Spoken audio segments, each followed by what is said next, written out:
one believed it. They thought it was impossible until they saw this.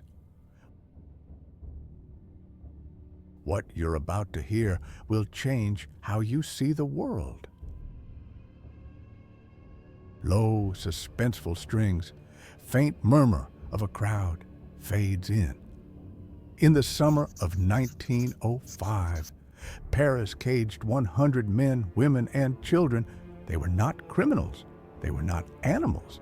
They were human beings. The newspapers called it an attraction. The scientists called it an experiment.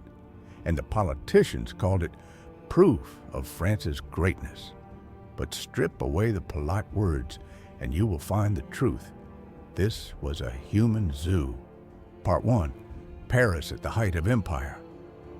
In 1905, France ruled over a vast empire. From Morocco to Madagascar, from Indochina to the Pacific Islands, millions lived under the French flag.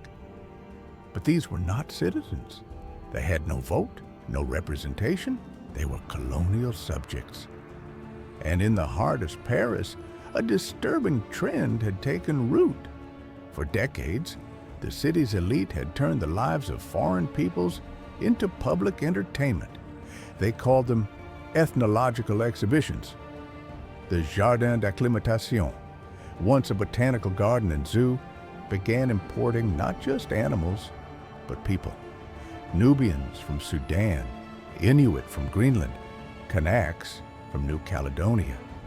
Each group displayed in artificial villages, surrounded by curious crowds who paid to stare.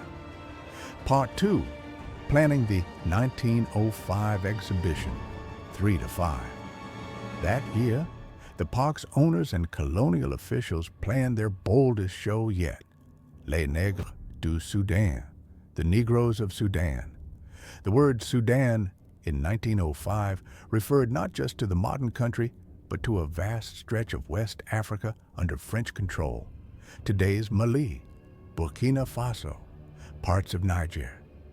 100 people were taken from their homeland, farmers, artisans, children, and shipped thousands of kilometers to Paris. Some came under the promise of work. Others, historians believe, had no choice at all. Part 3. Inside the Human Zoo, 5 to 7:30.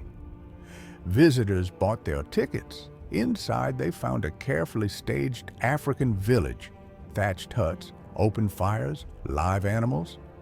The Sudanese were ordered to cook, weave, dance, and sing, as if on display in a living diorama. Every gesture was curated. Every movement was a performance. The purpose was not to show real life, but to present Africans as primitive, to prove in the minds of colonialists that France's civilizing mission was necessary. The press called it a triumph. Educational, they said. Fascinating. But these words mask the humiliation and the reality that every day hundreds of Parisians came to gawk, to laugh, to point. Part 4. The spectacle's true purpose, 7:30 to 9. This was not innocent curiosity. It was propaganda.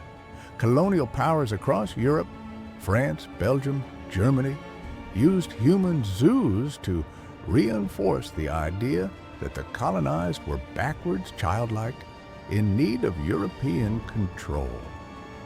It worked.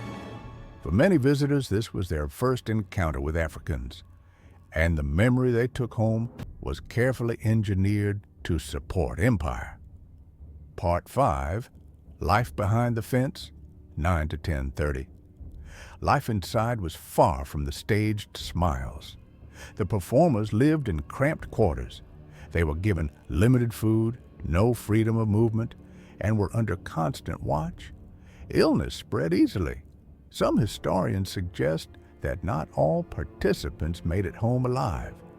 They were far from home, surrounded by strangers who saw them not as people, but as objects. Part 6, The End and the Erasure, 10:30 to 11:30. The 1905 Human Zoo eventually closed. But this was no isolated shame. Similar exhibitions continued in Paris into the 1930s, including the massive 1931 Colonial Exhibition in Vincennes.